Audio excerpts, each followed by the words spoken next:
श्रीगणेशाय नमः। वागर्थाविव सम्पृक्तौ वागर्थप्रतिपत्तये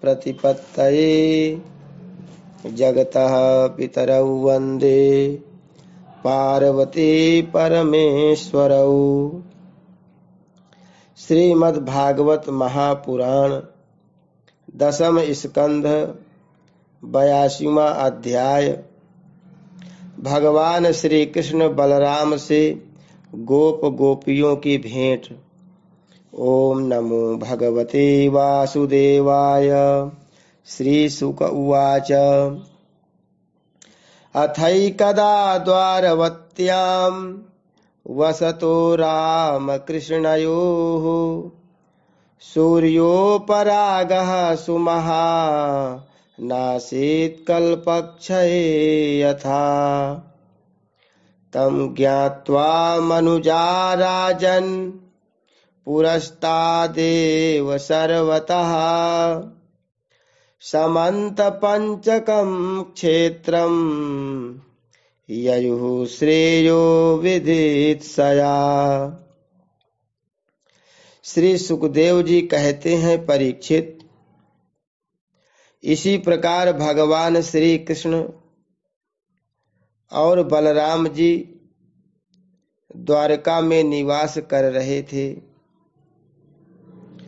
एक बार सर्वग्रास सूर्य ग्रहण लगा,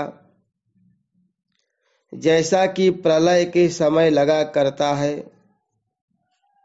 परीक्षित, मनुष्यों को ज्योतिषियों के द्वारा उस ग्रहण का पता पहले से ही चल गया था।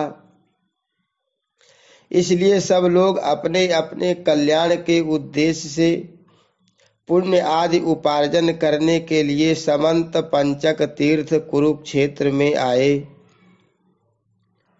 समंत पंचक क्षेत्र वह है जहाँ शस्त्रधारियों में श्रेष्ठ परशुराम जी ने सारी पृथ्वी को क्षत्रियहीन करके राजाओं के रुधिर धारा से 5 बड़े बड़े कुंड बना दिए थे।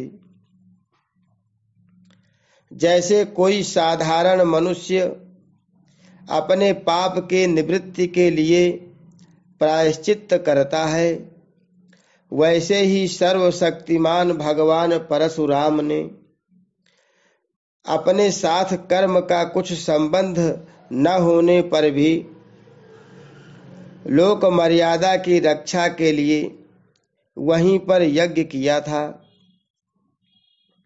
परीक्षित, इस महान तीर्थ यात्रा के अवसर पर भारतवर्ष के सभी प्रांतों की जनता कुरुक्षेत्र आई थी।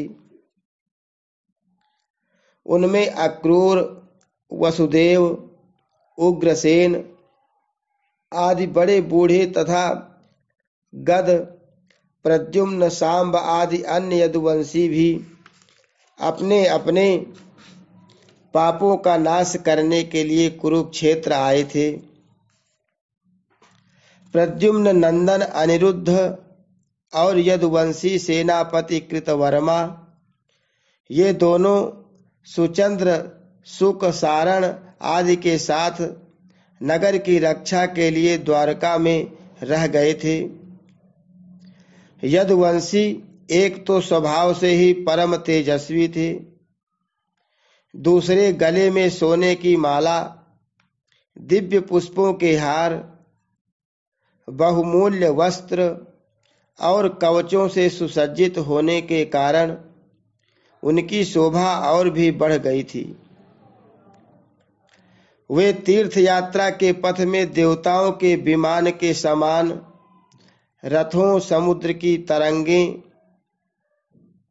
समान चलने वाले घोड़ों, बादलों के समान विशाल काय एवं गर्जना करते हुए हाथियों तथा विद्याधरों के समान मनुष्यों के द्वारा ढोई जाने वाली पालकियों पर अपनी पत्नियों के साथ इस प्रकार शोभायमान हुए मानो स्वर्ग के देवता ही यात्रा कर रहे हों। महाभाग्यवान यदुवंशियों ने कुरुक्षेत्र में पहुंचकर एकाग्र चित्त से संयम पूर्वक स्नान किया और ग्रहण के उपलक्ष्य में निश्चित काल तक उपवास किया। उन्होंने ब्राह्मणों को गोदान किया, ऐसी गौओं का दान किया जिन्हें वस्त्रों की सुंदर सुंदर झूलें, पुष्पमालाएं एवं सोने की जंजीरें पहना दी गई थीं। इसके बाद ग्रहण का मोक्ष हो जाने पर परशुराम जी के बनाए हुए कुंडों में यदुवंशियों ने विधि पूर्वक स्नान किया और सतपात्र ब्राह्मणों को सुंदर सुंदर पकवानों का भोजन कराया। उन्होंने अपने मन में यह संकल्प किया था कि भगवान श्री कृष्ण के चरणों में हमारी प्रेम भक्ति बनी रहे। भगवान श्री कृष्ण को ही अपना आदर्श और इष्ट देव मानने वाले यदुवंशियों ने ब्राह्मणों से अनुमति लेकर तब स्वयं भोजन किया और फिर घनी एवं ठंडी छाया वाले वृक्षों के नीचे अपनी अपनी इच्छा के अनुसार डेरा डालकर ठहर गए। परीक्षित, विश्राम कर लेने के बाद यदुवंशियों ने अपने सुहृद और संबंधी राजाओं से मिलना भेंटना शुरू किया। वहां मत्स्य, कुशी, नर, कौशल, विदर्भ, कुरु, सृंजय, काम्बोज, कैकय, मद्र, कुंती, आनर्त, केरल एवं दूसरे अनेकों देशों के अपने पक्ष के तथा शत्रु पक्ष के सैकड़ों नरपति आए हुए थे। परीक्षित, इनके अतिरिक्त यदुवंशियों के परम हितैषी बंधु नंद आदि गोप तथा भगवान के दर्शन के लिए चिरकाल से उत्कंठित गोपियां भी वहां आई हुई थीं। यादवों ने इन सबको देखा। परीक्षित, एक दूसरे के दर्शन, मिलन और वार्तालाप से सभी को बड़ा आनंद हुआ। सभी के हृदय कमल एवं मुख कमल खिल उठे। सब एक दूसरे को भुजाओं में भरकर हृदय से लगाते। उनके नेत्रों से आंसुओं की झड़ी लग जाती। रोम रोम खिल उठता। प्रेम के आवेग से बोली बंद हो जाती और सबके सब आनंद समुद्र में डूबने उतराने लगते। पुरुषों की भांति स्त्रियां भी एक दूसरे को देखकर प्रेम और आनंद से भर गईं।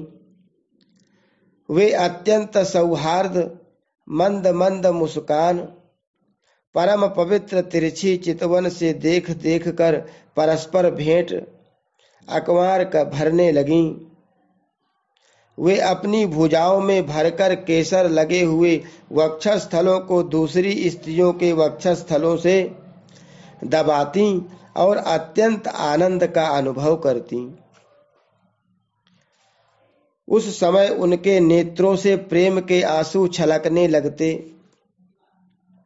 अवस्था आदि में छोटों ने बड़े बूढ़ों को प्रणाम किया और उन्होंने अपने से छोटों का प्रणाम स्वीकार किया।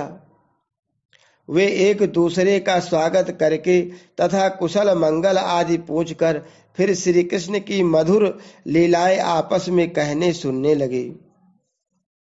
परीक्षित, कुंती, वसुदेव आदि अपने भाइयों बहनों, उनके पुत्रों, माता पिता, भाभियों और भगवान श्री कृष्ण को देखकर तथा उनसे बातचीत करके अपना सारा दुख भूल गईं। कुंती ने वसुदेव जी से कहा, भैया, मैं सचमुच बड़ी अभागिन हूँ। मेरी एक भी साध पूरी नहीं हुई। आप जैसे साधु स्वभाव सज्जन भाई आपत्ति के समय मेरी सुध भी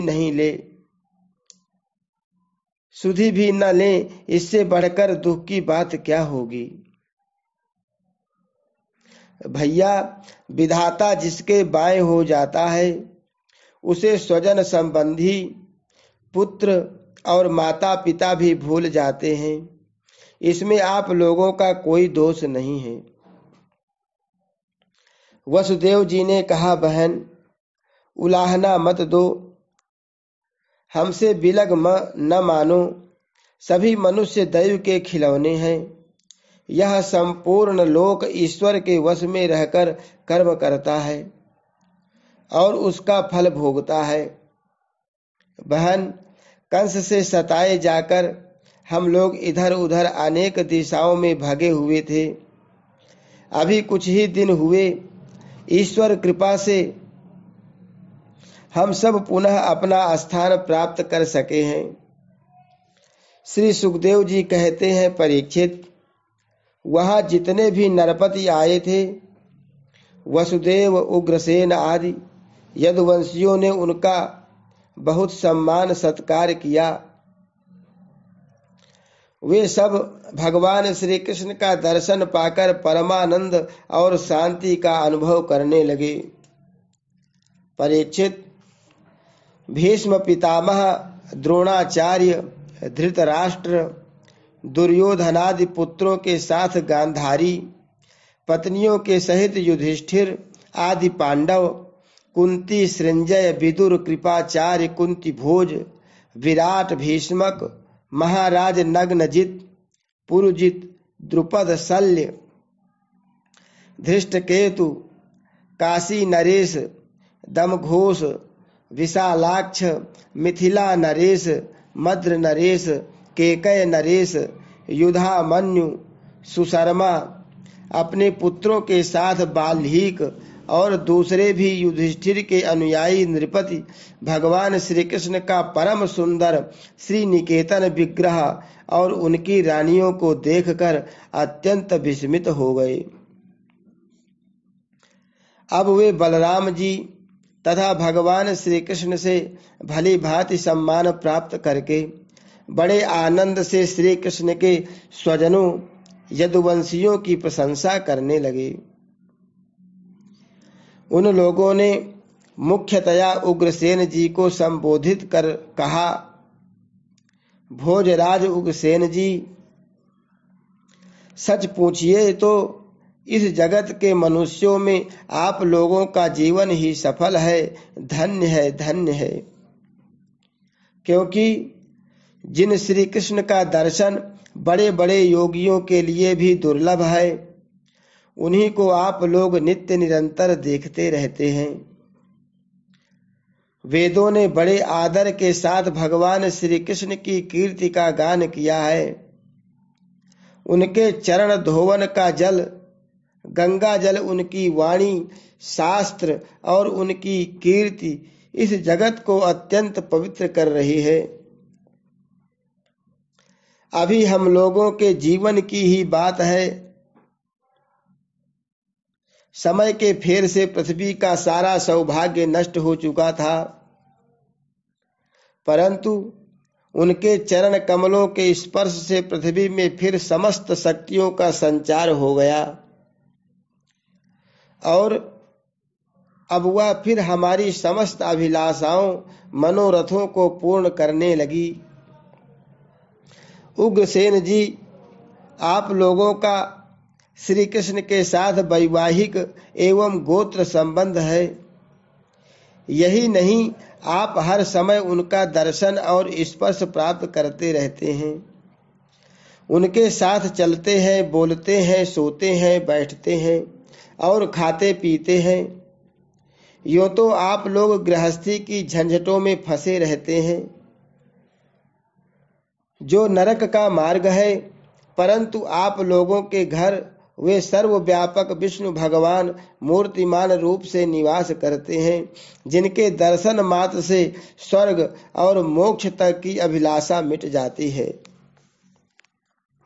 श्री सुखदेव जी कहते हैं, परीक्षित, जब नंद बाबा को यह बात मालूम हुई कि श्री कृष्ण आदि यदुवंशी कुरुक्षेत्र में आए हुए हैं, तब वे गोपों के साथ अपनी सारी सामग्री गाड़ियों पर लाद कर अपने प्रिय पुत्र श्री कृष्ण बलराम आदि को देखने के लिए वहां आए। नंद आदि गोपों को देखकर सबके सब यदुवंशी आनंद से भर गए। वे इस प्रकार उठ खड़े हुए मानो मृत शरीर में प्राणों का संचार हो गया हो। वे लोग एक दूसरे से मिलने के लिए बहुत दिनों से आतुर हो रहे थे, इसलिए एक दूसरे को बहुत देर तक अत्यंत गाढ़ भाव से आलिंगन करते रहे। वसुदेव जी ने अत्यंत प्रेम और आनंद से विह्वल होकर नंद जी को हृदय से लगा लिया।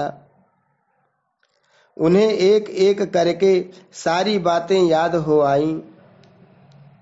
कंस किस प्रकार उन्हें सताता था और किस प्रकार उन्होंने अपने पुत्र को गोकुल में ले जाकर नंद जी के घर रख दिया था। भगवान श्री कृष्ण और बलराम जी ने माता यशोदा और पिता नंद जी के हृदय से लगकर उनके चरणों में प्रणाम किया। परीक्षित, उस समय प्रेम के उद्रेक से दोनों भाइयों का गला रुंध गया। वे कुछ भी बोल नहीं सके। महाभाग्यवती यशोदा जी और नंद बाबा ने दोनों पुत्रों को अपनी गोद में बैठा लिया और भुजाओं से उनका गाढ़ आलिंगन किया। उनके हृदय में चिरकाल तक न मिलने का जो दुख था वह सब मिट गया। रोहिणी और देवकी जी ने ब्रजेश्वरी यशोदा को अपनी अखबार में भर लिया। यशोदा जी ने उन लोगों के साथ मित्रता का जो व्यवहार किया था उसका स्मरण करके दोनों का गला भर आया। वे यशोदा जी से कहने लगीं, यशोदा रानी, आपने और ब्रजेश्वर नंद जी ने हम लोगों के साथ जो मित्रता का व्यवहार किया है वह कभी मिटने वाला नहीं है। उसका बदला इंद्र का ऐश्वर्य पाकर भी हम किसी प्रकार नहीं चुका सकती। नंद रानी जी, भला ऐसा कौन कृतज्ञ है जो आपके उस उपकार को भूल सके। देवी, जिस समय बलराम और श्री कृष्ण ने अपने माँ बाप को देखा तक नहीं था और इनके पिता ने धरोहर के रूप में इन्हें आप दोनों के पास रख छोड़ा था, उस समय आपने इन दोनों की इस प्रकार रक्षा की जैसे पलकें पुतलियों की रक्षा करती हैं, तथा आप लोगों ने ही इन्हें खिलाया पिलाया, दुलार किया और रिझाया। इनके मंगल के लिए अनेक प्रकार के उत्सव मनाए। सच पूछिए तो इनके माँ बाप आप ही लोग हैं। आप लोगों की देख रेख में इन्हें किसी की आज तक नहीं लगी। ये सर्वथा निर्भय रहे। ऐसा करना आप लोगों के अनुरूप ही था, क्योंकि सत्पुरुषों की दृष्टि में अपने पराये का भेदभाव नहीं रहता। नंद रानी जी, सचमुच आप लोग परम संत हैं। श्री सुखदेव जी कहते हैं, परीक्षित, मैं कह चुका हूँ कि गोपियों के परम प्रियतम जीवन सर्वस्व श्री कृष्ण ही थे। जब उनके दर्शन के समय नेत्रों की पलकें गिर पड़ती, तब वे पलकों को बनाने वाले को ही कोसने लगती। उन्हीं प्रेम की मूर्ति गोपियों को आज बहुत दिनों के बाद भगवान श्री कृष्ण का दर्शन हुआ। उनके मन में इसके लिए कितनी लालसा थी, इसका अनुमान भी नहीं किया जा सकता। उन्होंने नेत्रों के रास्ते अपने प्रियतम श्री कृष्ण को हृदय में ले जाकर गाढ़ आलिंगन किया और मन ही मन आलिंगन करते करते तन्मय हो गईं। परीक्षित, कहाँ तक कहूँ, वे उस भाव को प्राप्त हो गईं जो नित्य निरंतर अभ्यास करने वाले योगियों के लिए भी अत्यंत दुर्लभ है।